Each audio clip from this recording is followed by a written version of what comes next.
كلنا شفنا الطفلة يقين اللي هزت قلب مصر، ووضحت لنا قد ايه لازم نكون فخورين برجالتنا وأبطالنا.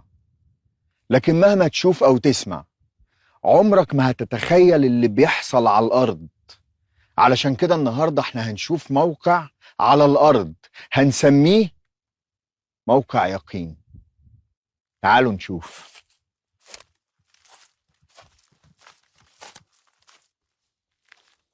حفرة ده مدخلها وده مخرجها وليها فتحات تهوية.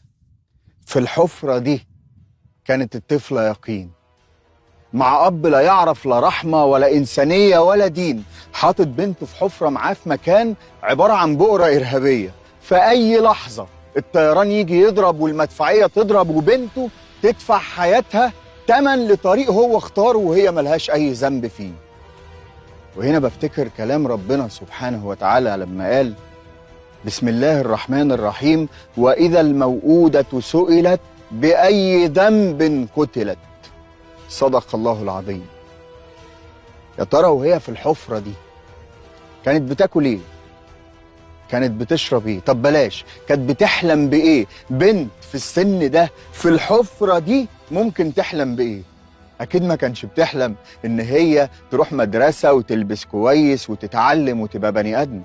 اكيد هنا وسط الارهاب والسلاح والضرب والتفجير والذبح والسلاح والارهابيين ما بتحلمش باي حاجة اكتر من انها يدوب تعيش.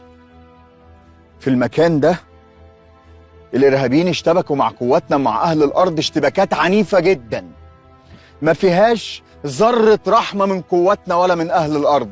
ليه؟ المقاتل هنا ضميره مرتاح، انا في بؤرة ارهابية لا يمكن يكون فيها طفل او طفلة او سيدة، ما فيهاش غير ارهابيين بس، فبخش قاتل وانا دايس وقلبي ميت ومش شايف غير ارضي وبلدي اللي هطهرها من كل خاين.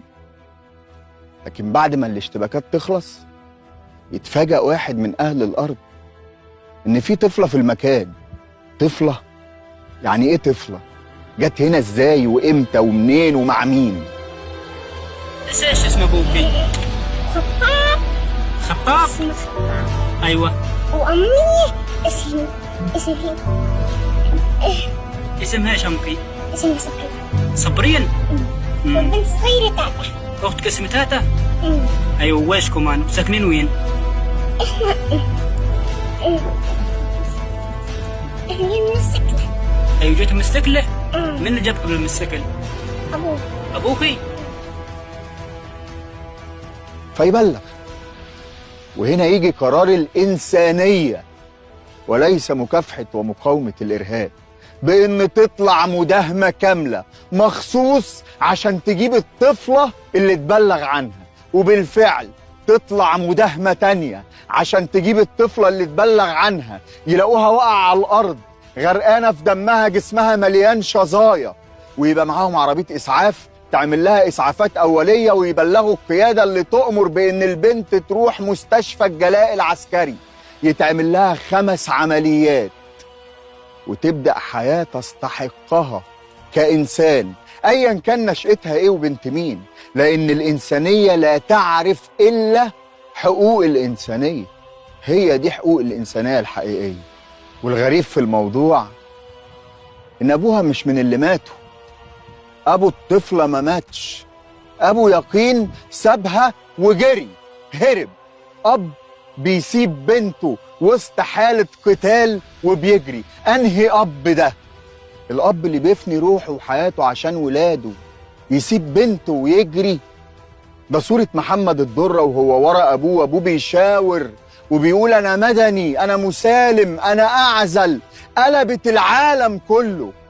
أب بيحمي ابنه، وهنا أب بيدعي بالباطل إنه مجاهد وشايل سلاح وعنده عقيدة، وفي لحظة الحق يسيب بنته ويجري.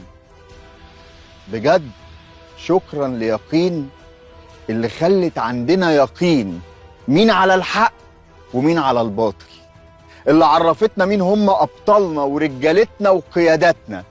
شكرا ليقين اللي عملت يقين لكل المصريين. اللي في سني بيحكوا